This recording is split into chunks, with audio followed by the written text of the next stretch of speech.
Alright, so as I mentioned in the Spooky Empire video, I have a lot of other clips that I filmed over the Halloween season that I just have not had a chance to put into video form. I wanted to get that Spooky Empire video out a little bit sooner. Granted, it still took me like a week to get it done, but I do want to kind of make a wrap-up video of all these extra little bits and pieces. I think this will go quick enough that I can just make it one video, maybe a little bit longer of a video, but just one video. Slight chance I'll split this into two pieces. Not entirely sure just yet. And funny enough, there's some clips I'm not even going to include in this that were filmed before Halloween really kicked off. And I don't know, maybe I'll put them in something later. But for our first thing, we're going to jump all the way back to the end of August for an unboxing video. So I got my first unboxing for the Halloween season this year, I think. It wasn't supposed to be a Halloween unboxing, it's supposed to be a 4th of July unboxing, but took a little bit to get it in. So this is from Studio House Designs. So we'll get the big item out of the way here first. Got a Return of the Living Dead towel. Then, yeah, I grabbed the other bigger item in here next. So we've got a 245 trioxin. It's supposed to be a cooler. I thought it was, I guess I should have read the dimensions on the site because I thought it was going to be a little bit bigger than this. This could hold maybe, you know, a couple cans of soda or something, but it's a little cooler, which is kind of nice. Honestly, it probably won't be the worst thing to have because taking this, like, you know, when we're going to go film stuff, just throw a couple drinks in there with an ice pack.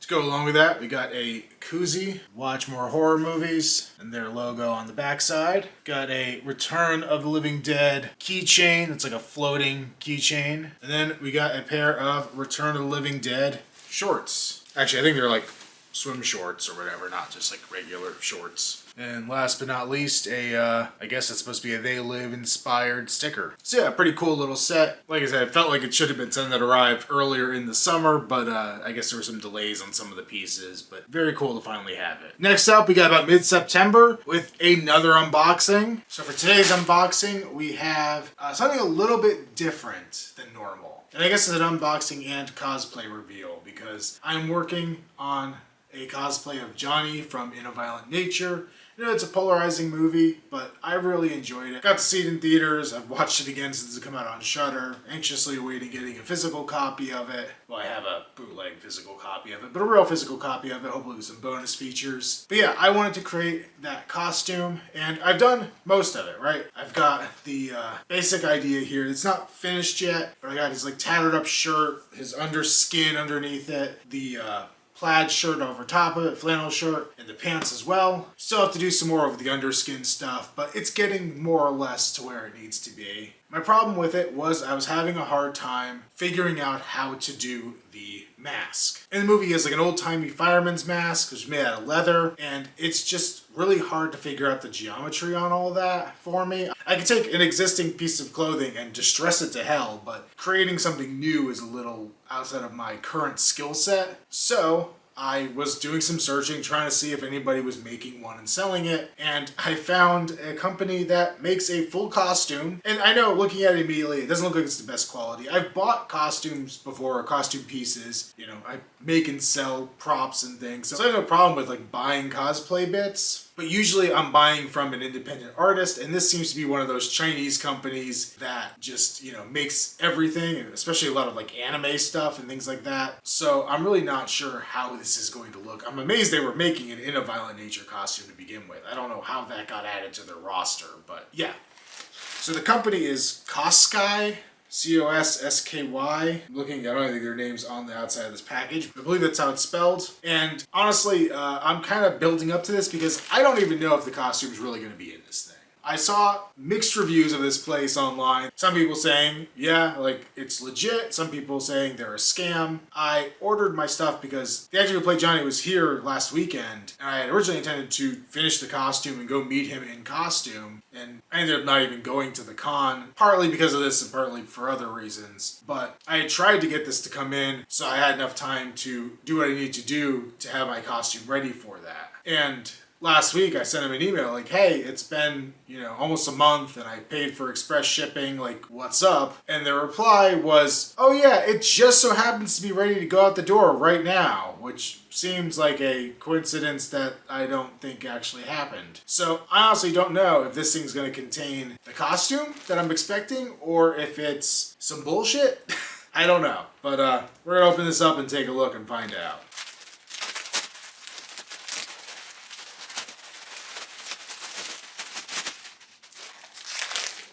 Alright, so we got a bag. I see the picture of the costume on the outside, so it's theoretically in here. Do I just rip this open, or does it have like a flap or something? Oh, no, there's a zipper up here, okay.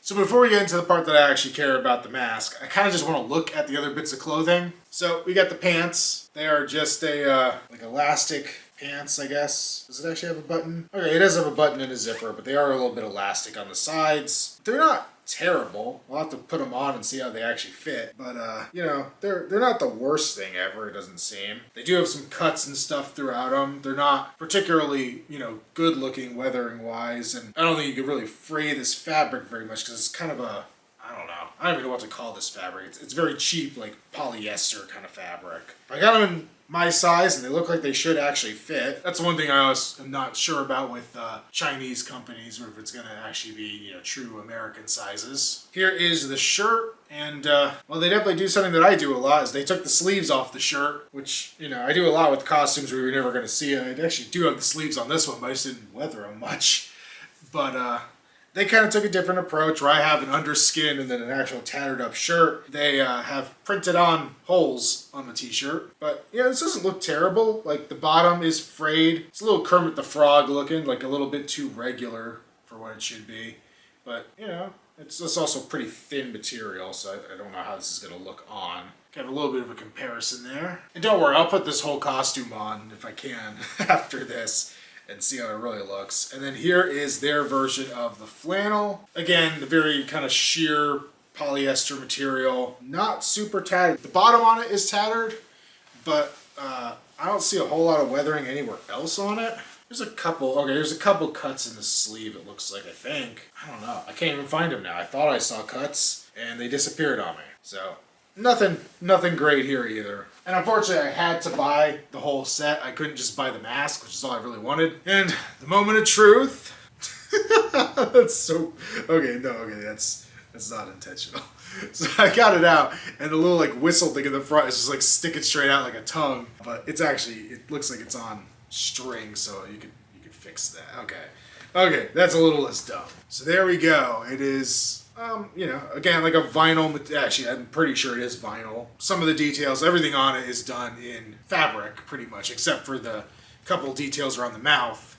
So, like, the eyes are 2D on it. The ears are just kind of like shiny material around black. But really what I wanted this for is because I can't figure out the shape to make the hood. I'm going to use this more as a stitching pattern and basically take this apart and use it as a template to make my own. So I had no real intention of using this hood as is, but I do want to just kind of play with it to make a pattern and be able to make something, because I couldn't wrap my head around the shape. Like, I kind of could get the vague ideas of it, but then the more I tried to kind of put it together, the more I just floundered trying to figure it out. So this, I think, is close enough with these like pleats at the top. I have to see if there's supposed to be one in the front or not. There's a couple of details I know are missing from it, but I think I could use this to get where I need to be, and that's cool.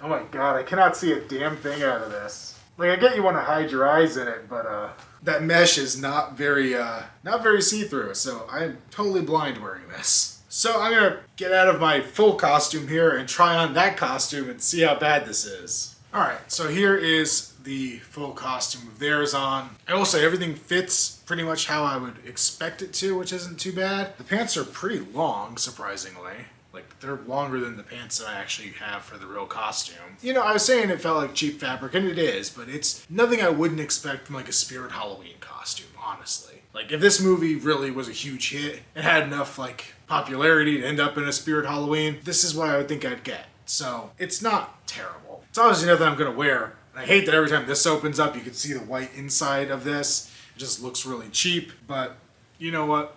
It's not bad for what it is. As for the hood, I did take some pictures of myself with it on because even I went to the bathroom, put more lights on. Still can't see out of this thing worth a damn. But I think maybe this part at the bottom may need to be a little wider for the final version. Honestly, it may make the entire thing a little bit bigger, but I think it's gonna work, honestly. So that's it on. I can't see to know if it needs adjusting, but basically the idea there. Yeah, and actually just taking it off there, I could say I definitely need to make it a little bit bigger because it feels pretty tight on my head. And in the movie, I think it looked like it was a little more loose around his head. So I can make that adjustment, but I think it's going to serve the purpose I need it to for making a pattern. Ended up with the rest of this costume. I don't know what the hell I'm going to do with it, but it was worth making a video about, I guess. On October 16th, I went to 13th Floor Haunted House. 13th Floor is a kind of staple haunted house here in Jacksonville. It is open, in the Halloween season for a longer period of time, but it also opens up for like Christmas and Valentine's Day, and I think maybe a couple other events.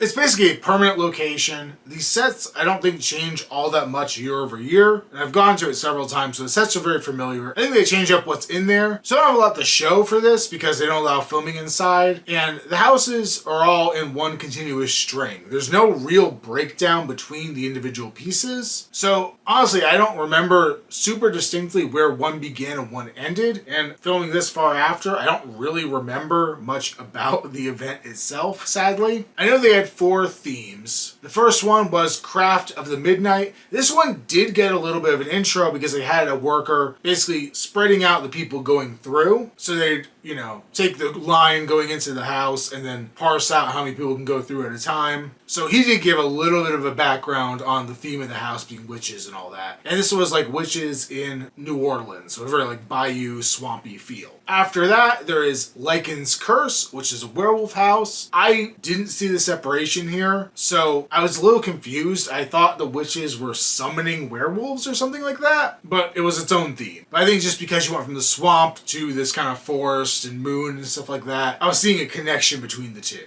I get that some of this is probably because they use the same building or the same setup, and maybe they want to change the start and end point at times, so they probably don't want to leave like sections to like show you, hey, you're walking into this now, because you'd have to kind of lose a room. But this is kind of weird theme-wise. Next up was the Nightwalkers, and this is the zombie section, and my favorite, Clown Alley. So sick of scary clowns. They're so lame. Overall, it was enjoyable. I will say it was like $20 to get in, which isn't bad, but I think I was in there for maybe a little over 20 minutes from the time I walked in the door, which still includes a little bit of a queue to being out of the house. So literally it's like $1 a minute to be in there, but it was still enjoyable. Just a little bit after that, I ended up being in Orlando for a little bit. My parents had basically won a stay at this hotel resort and had invited me to come out and stay at this place because it was a gigantic kind of almost a condo more than a hotel room. So it was like, it was basically an apartment.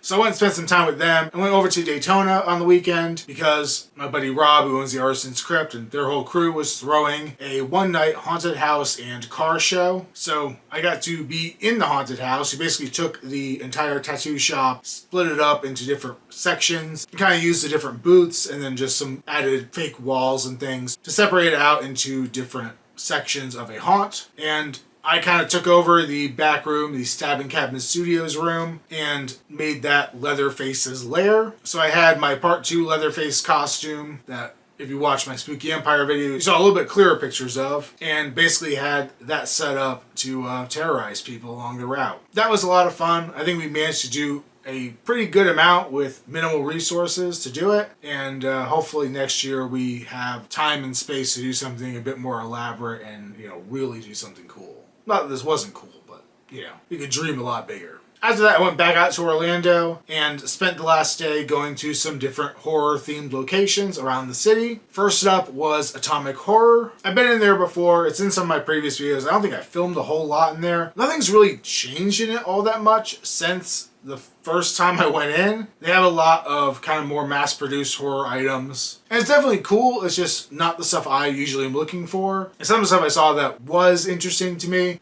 just wasn't like an immediate must-buy kind of thing for me at the moment. So I didn't end up picking anything up there.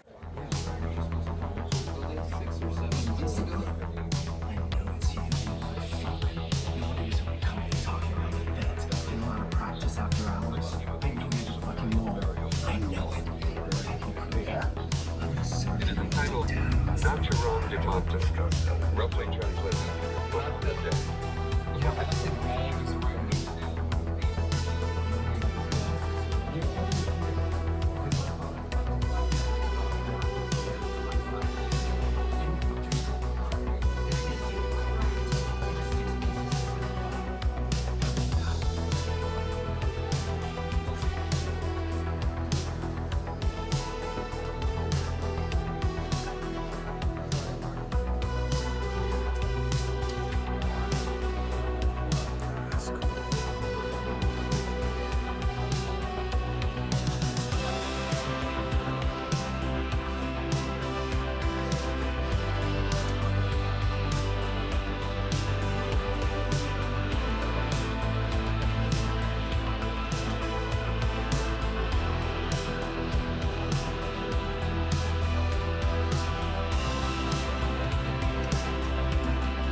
After that, I went over to Old Town and went into Postmortem, which is the store connected to Mortem Manor, which is a haunt I've still never gone to. Another place does a lot more mass-produced stuff. They used to have a lot more like masks and things, a lot of tot stuff. Last few times I've been in there, it seems like they kind of cut down on all that and have probably more inexpensive items, more clothing items and things like that, which makes sense. Probably easier to move those kind of things, but I didn't really find anything there I was super excited about either. I didn't really film anything in there, I don't think. I did take a couple photos or clips around Old Town because they were all set up for Halloween, which was cool. I then went into Universal for a bit, mostly to kill some time until the Dead Coconut Club opened.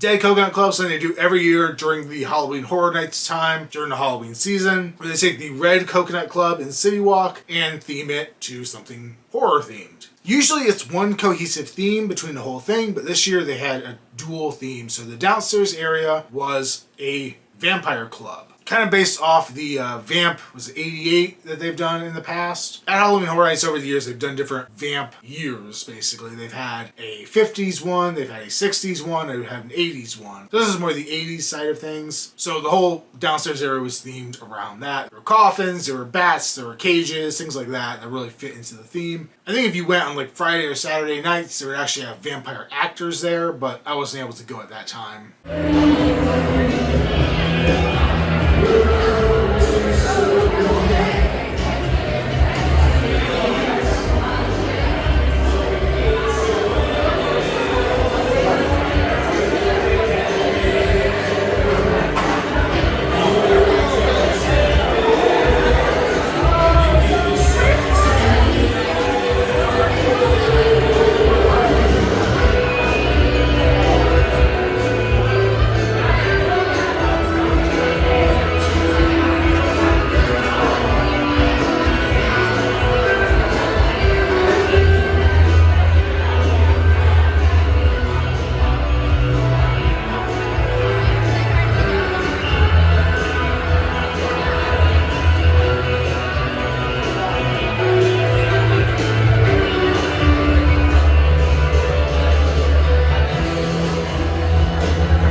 Then the whole upstairs area was Blumhouse themed. Basically, kind of like the scare zone they had at Halloween Horror Nights this year, where they broke down different areas based on the different Blumhouse properties. So they had things like Freaky and Happy Death Day and Megan, The Purge, Black Phone. I think that was all of them that they had there. But just little sections, really more photo ops than anything else they had available, but just kind of representing the different properties within Blumhouse. It makes me more fun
Downstairs I really liked, but the Blumhouse thing was a little weird to me, mostly because of the kind of photo op nature of it. Granted, I was there to take pictures of it, and it just being like, oh cool, there's stuff, and now I have to wait for people to finish taking their photos with it to go look at it. And, you know, downstairs in the bar area is just a little more casual. There is a bar upstairs, but like downstairs feels more like a bar. People are sitting around drinking or whatever. It never really feels like anybody's just sitting around like doing a photo op. And if it is, in some of the spots, it's usually pretty quick. The following weekend, the weekend right before Halloween, myself, my buddy Rob, and his girlfriend went out to Tampa to hit some shows. So ended up being really lucky. There were 2 shows in 2 nights out there. The first one being King Diamond with Overkill opening. I had never had a chance to see King Diamond live before. I really wanted to. Like, basically, he had a lot of health issues and stuff, so it was hard to get to see him over a certain period of time. And then wherever he would tour, I wouldn't be able to go for whatever reason. So I was really hyped for this. Overkill, one of my favorite bands to see live, one of the most consistent thrash bands out there. They were amazing.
Biggest problem with this whole thing, though, it was in a venue where it was seated. And I've been to metal shows and rock shows at places where, you know, the venue has seats. And usually people stand the fuck up. For whatever reason, very few people did. And then when people did, myself included, other people yelled at them to sit down, which is the least metal thing ever. It was really weird. Like, the only time I've gone to a metal show with a seat and sat in that seat was one time for Iron Maiden, because it was at a hockey venue where the railing was very short, and standing up I just had vertigo like nothing else because it felt like I was going to fall over this thing. So kind of weird. Especially with a band like Overkill, like just thrashy, fast music, and just sitting in a seat like, yeah, cool.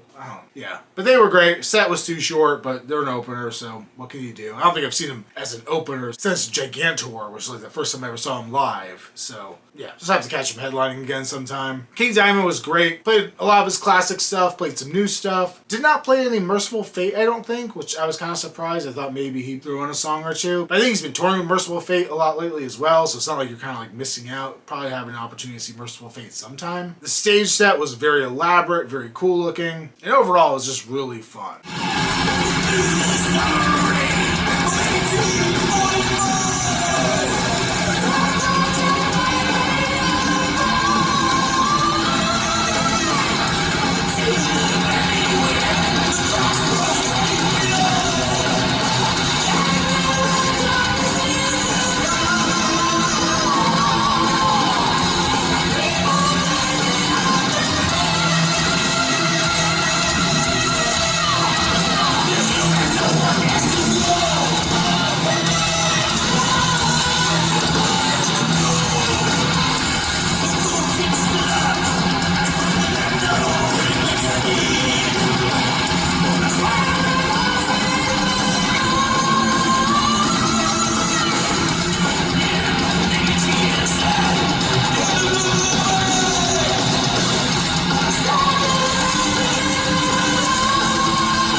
I was kind of bummed that we were up in like the nosebleed section, but I was a little slow getting tickets, and the stuff on the floor was way too expensive. Honestly, it may have been too expensive right from the get-go, but like definitely was too expensive when I looked at it. And yeah, I decided to go with something a little more affordable. The next night was Black Dahlia Murder. This was what we were originally going out for. Rob had wanted to see the band. Actually, I think some of the opening bands more than the actual headliner. And honestly, it's not really a show I probably would have gone to if I was just going on my own. And him and his girlfriend had to bail on me, so I ended up going alone anyway. Being Halloween weekend, I saw several people showing up to the show in costume, which was great. I think I posted on Facebook, like, a hot dog, Jesus, and Patrick Star walk into a mosh pit. And yeah, I was very entertained to see that. I was supposed to get some merch for my friends, but I saw somebody in a Patrick Star costume from SpongeBob. I'm like, I need to be in the pit to see what happens to this. And the first band was Vomit Forth, and I was right there at the edge of the pit and got to see the chaos that erupted.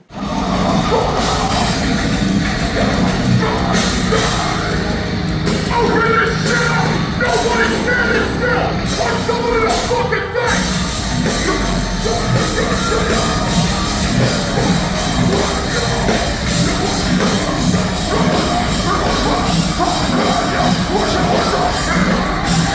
When the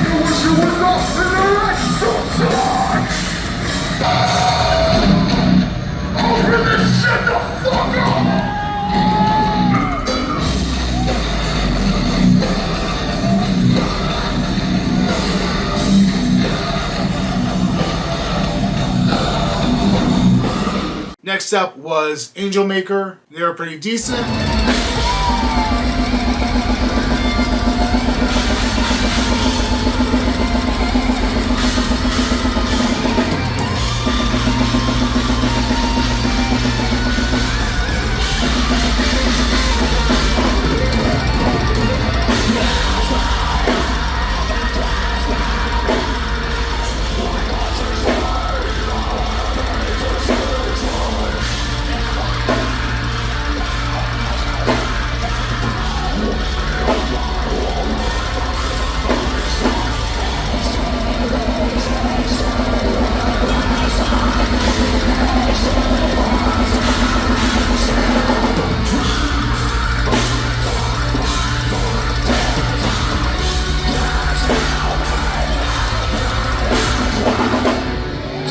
Then after them was Spite. I saw a lot of people seemed excited for this band. I swear the singer spent more time yelling at the crowd to move than actually singing the lyrics to the songs. And I'm just like, at some point, you just gotta give up on that. And it's not like the crowd wasn't moving. Yeah, I don't know, it just kind of annoyed me.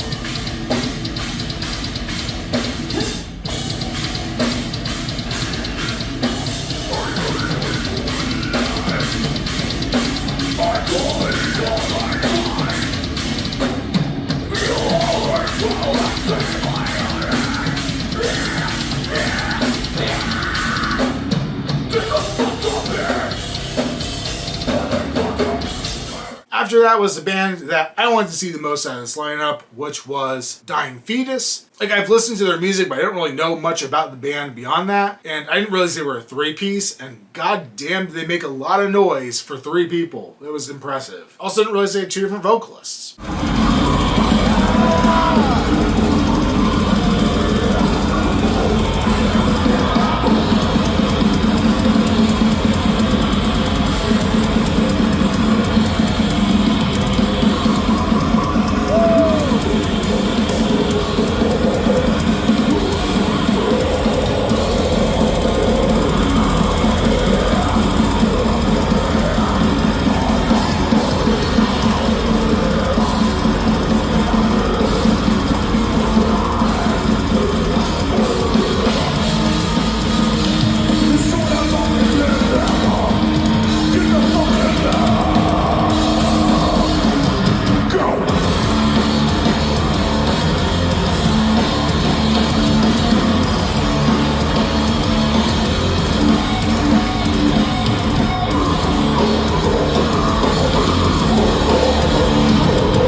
Headliner was Black Dahlia Murder. By this point, I kind of moved to the back of the room. I wasn't particularly interested in seeing them. Nothing against them. I just was kind of like, okay, I saw a Dying Fetus. I feel satisfied with what I saw. And yeah, I kind of watched probably about half their set and then took off.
Next we have another unboxing, and this is the annual Spook Bag from Cavity Colors. Alright, I literally just got home from driving 4.5 hours back from Tampa, but there's a Cavity Colors box on my front porch when I got here, and I can't wait to open it because this is this year's Spook Bag. So I've managed to get one of these every year for like 5 or 6 years now, ever since I started getting them. So I've never not been able to get one, thankfully. This is an annual tradition that Cavity Colors does. And it's basically, they announce a t-shirt and a theme, and you order it and you get a bag of random stuff. You know the shirt, you know you're getting that, but everything else is a mystery. And I always equate it to like an adult version of trick-or-treating. It usually involves a lot of like little bits of candy in it, some kind of knick-knack kind of items, usually another piece of clothing, whether it be like socks or sunglasses or something like that. So let's go ahead and open this one up and see what is in this year's.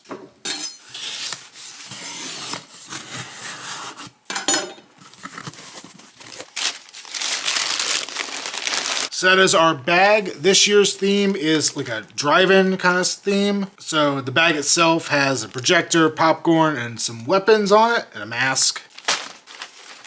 So first up, we have our t-shirt. So we've got Cavity Jack's Drive-In Massacre. I guess this is their kind of like mascot character, but see him coming out of the drive-in screen. Very cool design. Really enjoy this. After seeing other t-shirt companies do a lot of like Joe Bob Briggs stuff, definitely has that vibe to it as well. And kind of perfect. I love this kind of style, so this is great. All right, so I'm just gonna try to pull stuff out of the bag randomly. Usually ends up I grab the bigger stuff just by default, and then work our way down to the smaller items.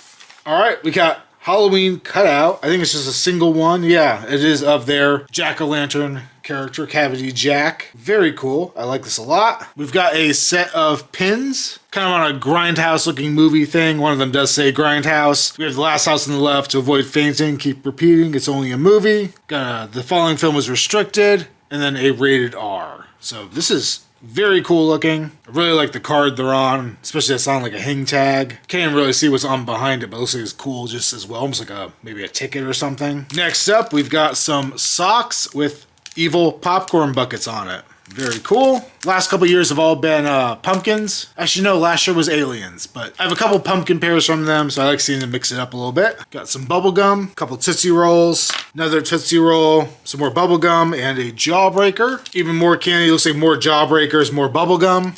So I'm going to be giving a lot of that away because I cannot stand bubble gum. Sweet Tarts, Tootsie Roll, Jawbreakers. A Cavity Colors Drive-In keychain. Looks really cool. A little bit more candy. It's like a couple larger items in there. I'm trying to get the rest of the candy out first. Another fruity Tootsie Roll. I think that might be the rest of the candy, or at least most of it.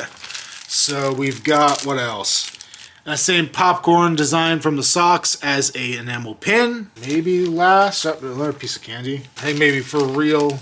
There's a couple things here. Yeah. Order packing notice, which I think is also a sticker for Cavity Colors. And then a sticker pack that looks kind of Garbage Pail Kid inspired. You see we got Rot Dog right there. Kind of feels wrong to pop this open, but I do want to see what the other stickers are. Try to do this carefully. Not that I'm probably going to keep the packaging material. Pretzel Skull, Slash Puppy, Nacho, Popcorn, Blutterfinger. Now we're back to our Rot Dog. Okay, one last thing in here, and this is pretty normal. It is the shirt design as a bookmark. They do that, I think, every year with these. I mean, they do it with a lot of their normal orders too, but especially with these bags. All right, so that is our haul for the year. Not a bad one in the least. I still think that first year I got it, it came with a lot more stuff and kind of set my expectations really high for these. I still love getting them every year, but I think the demand has become so much greater since then that they're just making more of them, and I think, the stuff in them is just a little less crazy as it was, but a lot of it's a little more custom. I think the first one was more off-the-shelf stuff and a lot of candy as well. This, it seems like they're putting out more things that are not just like leftovers that they already had, but more things they're making specifically for this set. So I'm sure the cost to manufacture these things is higher than they have been in the past. I was actually just commenting that I need more horror socks because all my old ones are getting worn out all at the same time. Yeah, cool little haul. About a week later from that was the weekend of Spooky Empire, but the night before we went out to Sir Henry's Haunted Trail. Our friend Tyler, who's been helping us with our movie Executioner, he's been doing the behind the scenes photographs, but also been really helpful doing lighting and things like that on different shoots. Does like photography for Sir Henry's and was able to get us some fast passes for the night, which is good because we got there really late. I think we had just enough time to do the 4 trails before they closed for the night.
So the first trail was the Ripper. This was Jack the Ripper themed. I wrote my notes Saucy Jack because I guess I was thinking about Spinal Tap. But I think after the house I mentioned I don't know what this had to do with this other singer for Judas Priest. I'll say this about all the houses. The sets were very elaborate, especially for something that is, you know, a more local haunt, not, you know, big budget theme park haunt. Like they did a really good job of all the sets. The actors were great. Next one after that was Pyram's Wrath, and this was like a pumpkin monster themed house, which is right up my alley, of course. This one had some very like claustrophobic sets in it as well, which was definitely fun. The last actual house was Agua de Muerte. This was supposed to be almost like the Fountain of Youth, but it was death and everything. There were some cool spots in this. Apparently this one had some damage from the hurricanes that came through, so I don't think it was completely working on top level, but it had some great scenes, like a drawbridge scene, which I think is one of the ones that was damaged. Some great walls with like skulls and things. Very, very cool concept. I think that was one of the newer ones of the year, if I'm understanding correctly. Just some really cool elements throughout it. Last thing was one of the things I've wanted to do so badly over the last like few years, not even few years, for a while now, and I've never been able to make happen, is a haunted hayride.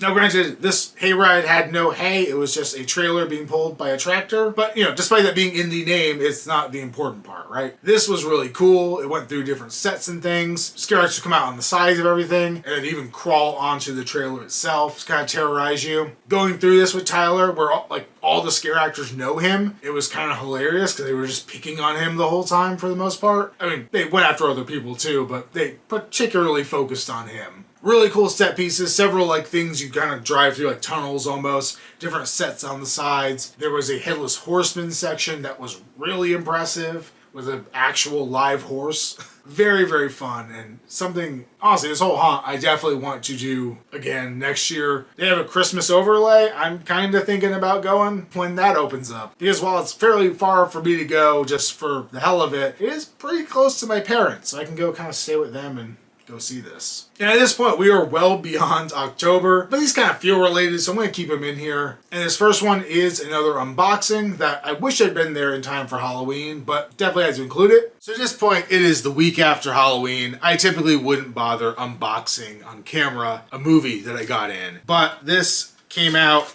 like the week of Halloween, or went up for order, and it's kind of an important one to me in a weird way. So I am gonna rip this thing open on camera and talk a little bit about what we've got here.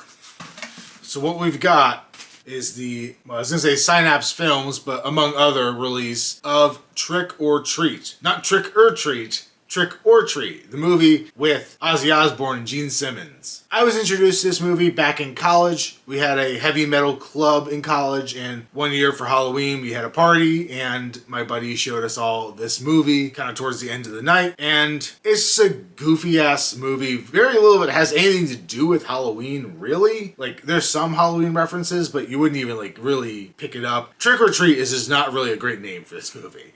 But for the longest time, it was only available on DVD, or, you know, the most advanced technology it was available on was DVD. In the United States, at least. It was only available in that format. It was a full screen copy of the movie. I don't think there were any bonus features on that DVD. And that was what we had. I believe in Europe, they did do a widescreen HD version of it. That may or may not be on YouTube. But I always wanted a physical copy of it. And a while back, it was announced by Synapse Films that they were going to be doing a version of it, and it was kind of like waiting and waiting and waiting to see when it came out. Finally, I think it was about a week ago, or a little more, not long before Halloween itself, they put up a thing saying, it's up for pre-order, it's shipping the week of Halloween, and there's only, I forget, a very limited number of copies. They had 3 different covers. I got cover B, which I just thought was the coolest looking of the bunch, but basically saying that very limited number done, no current plans for a normal edition, only the special edition being produced, and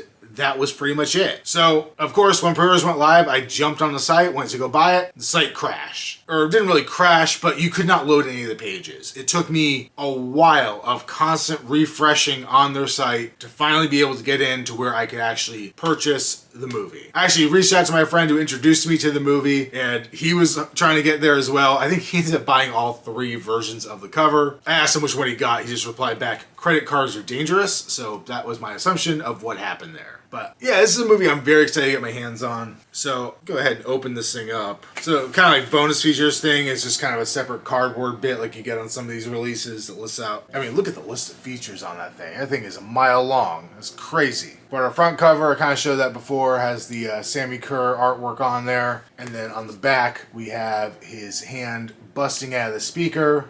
Looking very cool. And inside we got the movie itself with the traditional cover of it. It's got all the listings on the back there. It does have the alternate cover version if you flip it around. Got the discs themselves. I love that the one is the Songs in the Key of Death artwork on there. Inside the case as well was the Synapse Films catalog. Then it looks like some little like mini reproductions of some of the advertising. So we got various, basically looks like lobby cards almost for the film. Different various images throughout everything there. I think that was all of them. And then on the back, maybe some different poster designs, including how I saw it in the online version of it, Ragman, which was the, at least a UK title. I don't know if it was the European title, but different various things. Very cool. Very nice little bit of, you know, history for the film, I guess you could say. And then we also got a booklet on the film, which I'm just taking a quick flip through. It's mostly text in here, basically just talking about the movie. And then we have, looks like a big ass poster for the film. So like the main theatrical poster, without the title on, just like the art on one side. And then I think this is the poster that the guy had in his room of Sammy Kerr when he's ripping all the posters down. I think this is supposed to be a replica of that, so very cool. I also believe one of the discs inside that was the soundtrack to the film, so that's definitely neat. And just to show the level of commitment I've had to this movie, so this is the original DVD, the most common version I think you'll ever find in the US. I don't know if there was another version of the DVD out there. This is what I've had for the longest time. If you look on the back, bonus features includes interactive menus and scene selection. So that's how bare bones this thing was. So one thing I do have that is more vintage is the copy of the soundtrack on vinyl. So the Fastway album that was basically the soundtrack. Apparently the music is what caused a lot of the problems getting licensed in the States for a HD release, is that, you know, different music rights were just a pain in the ass to get figured out for release. I've had this for quite a while in my collection. And then recently some friends made me some reproduction items. So I have a reproduction, or not really a reproduction, but like their interpretation of a repop of the VHS. This is supposed to be playable. I have not unsealed it because I just like it sealed like this. And I have now other ways to watch the movie too. But I have that option. And they also did a cassette tape for me of the soundtrack as well. So I've got the soundtrack on 3 formats. I've got the movie on 3 formats. I'm very happy, very thrilled to have a nice HD release of this movie, and I will be watching it very soon. And then last but not least, there is always a show that seems to happen for me right after October. I seem to tack on the end of these videos. And this time, I think last year it was too, my favorite band, GWAR. So seeing them at the same place I saw them last year, which was the beach in Orlando. I had taken the full day off for the show and then like half the day off after from work. And I decided since I took the whole day off, might as well just go out early and go to Universal. So I went there, went on some rides, got the best ride through of Jurassic Park River Adventure I've had in a long time. I think I was one of the first people on that ride for the day, and the boats were actually spaced out enough where I wasn't hearing overlapping audio from the boat before or after me. So I felt like the true essence of that ride, or what it was supposed to be, as much as that ride can be anymore. One of the parasaurolophuses was working. The one that actually matters to the story of the ride, I haven't seen in like 20 years, but you know, the other one works. So that was kind of cool. And last year for GWAR, I had done the meet and greet that they do, the meet and beat. And I had my email from that last time saying when to be there for that. And in my head, I was thinking, when I went last year, when I got out of that and got in line, I was able to get to the barricade at the front of the stage, front row. But because I had the photo op for GWAR, I had to leave my spot before GWAR started playing. And I had to work my way kind of through the crowd and never really made it nearly as far up at that show. So in my head, I was thinking, I'll use that time, kind of estimate how long that event was, and try to be there at the same time so that I can get a similar spot in line and shoot for being up front. And this worked out perfectly for me. I think it also helped that it was a weekday show. So getting there like before 5 o'clock and, you know, before people are traditionally off work probably worked in my favor as well. I was kind of unsure because the Beacham had like 2 general admission lines. So it was kind of weird, like even just getting in line to go in. And then I guess they worked things a little differently and did the photos and did the early merch options right before the doors this time. So the people who had the meet and beat pass were actually getting in first for the show itself. But it doesn't matter. I made it. I got up there as one of the first people up there. Got a pretty decent spot and managed to stay there the entire show. So the first band up was Squid Pisser. So I love that band name. And I was excited that they were on the tour. I mean, it makes sense they were on the tour. You know, back when Postulus was in the band, his human slaves, whatever you want to call it, if you want to go with GWAR lore, you know, his bands would usually open, or things he was in would open the show. And, you know, now they're doing that with his replacement in the band. But it was kind of cool, whereas Brent, when with all his bands, he was the guitar player, both in GWAR and in his other projects. Tommy is the vocalist of Squid Pisser and the guitarist in GWAR now. So it was kind of getting to see 2 different sides of his work, I guess.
And, you know, I'd seen him previously last year with Cancer Christ. I was pretty bummed when that band fell apart due to the lead singer kind of losing his mind, which is funny because I feel like the appeal of that band was it sounded like the ravings of a mentally ill person. And, yeah, that's kind of how it ended too. But he brought the same energy that was in Cancer Christ. He was up on the barricade running around. He ran through the entire damn venue with a corded mic. He went from the stage up to the balcony with his damn microphone and then crowd surfed his way back to the stage and brought a trash can with him somehow, or for some reason, I don't know. At one point, I thought he was back on stage, like backstage. I was watching the rest of the band, and I like tapped him on the shoulder. I turned around, he's behind me trying to get back up to the stage. I'm like, this guy's just running all over the damn venue. It was amazing. Just great energy. The music sounded a lot like Cancer Christ, where it's very just kind of screamy, chaotic kind of sound, which, you know, I think has its place, but it's not something I would maybe seek out quite as much. I think I even heard somebody else saying that, like, it all works as a package, the visual and the sounds and all that,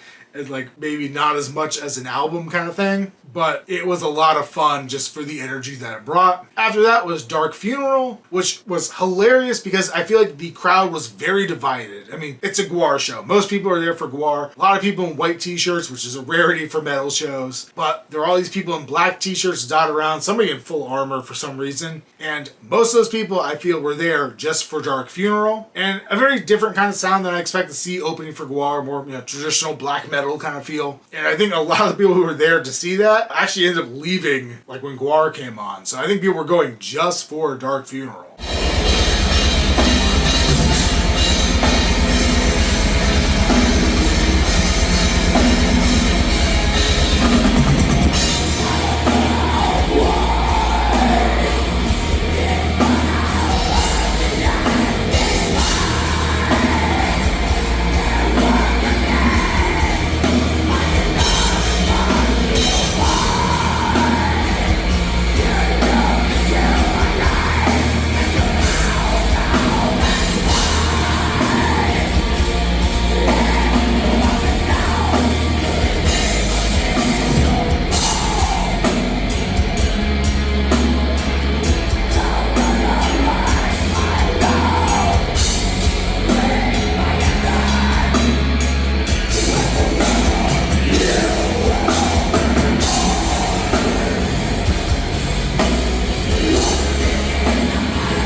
And then I got the GWAR show I feel like I've been waiting for 8 years. And I've seen GWAR many times. This is, I think, my 12th show, which seems like a low number. I feel like I'm not counting some. I've miscounted some somewhere. But last election cycle, 2020, obviously they weren't touring. They did like a one-off show for people in cars. 2016, for whatever reason, they didn't tour. At least I'm pretty sure they didn't tour that year or that fall. I think they toured kind of right after that. But one of my favorite things with GWAR has always been seeing them tour during an election. Because every show they do, they make fun of political leaders. But like something about seeing it during an election cycle is just cathartic in a way. Just, you know, you're inundated with these asshats that, you know, are all over TV and everybody's talking about them, all this shit. And just to see them get ripped to pieces and have their blood sprayed all over the crowd, you know, I think I needed it. I think everybody else in the crowd needed it too. And yeah, I haven't seen them do it since Obama was up for re-election. Like, that feels like forever ago. And it was forever ago. So I was happy to finally get that kind of classic bit of GWAR, whatever it is, back again. And like, the plot of the show ended up being that, you know, you had Trump and Harris going at each other. The band rips them to shreds. She's a humongous pile of shit that came out of a homeless person's ass. Why don't you just get back on that box of pancake mix so I can start making America great and whiter than it's ever been again and again? Oh, no, you didn't. Hold on. We have a breaking announcement. A dark horse third-party candidate has just forcibly entered the race. Switches of the anti-industrial and surroundings theater. Pillars of worlds, souls of the universe. The human races to beat out. Heroes and masters and soon-to-be president of the United States.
and then realizes that by killing them, now they're on the hook to be president, and they don't want to do that. So he's a time machine to bring back previous presidents, and, you know, they show up, they get annoyed with them, and they kill them. So I think almost every victim they had was a former president or presidential candidate. And the whole thing capped off with the band fighting an amalgamation of all the founding fathers, and it being stabbed to death with an American flag by Bone Snapper.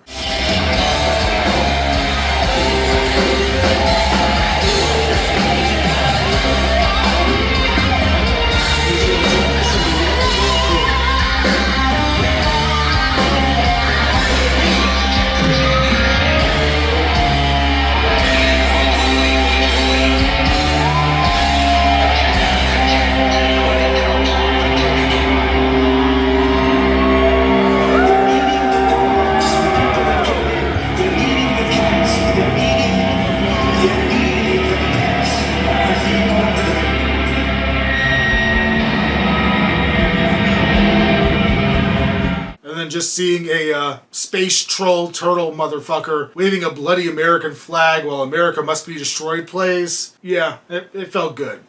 And after all these shows, I finally managed to get a pick. I've been after a GWAR pick forever, and I finally managed to get a beefcake pick. Landed right in the front section where the security was, and I caught it before anybody else did and got the guy to hand it to me. And I've got to say, like, security in this, normally, like, security is either bad or neutral. These guys were hilarious. Like, they were just there, like, enjoying as much of their job as they could. They were taking themselves seriously when they needed to, but, like, in between sets, they were playing, like, dumb music, and they were, like, dancing along or singing along to it in between bands and things. Like, these guys were clearly trying to enjoy themselves as much as possible while working for the night. And yeah, it just adds the entertainment. So yeah, I think that is it for my Halloween vlogs for this year, for 2024. I'm gonna call it quits there. Anything else will just be its own damn videos. Thank you for joining me in these this year, and I will see you guys next time.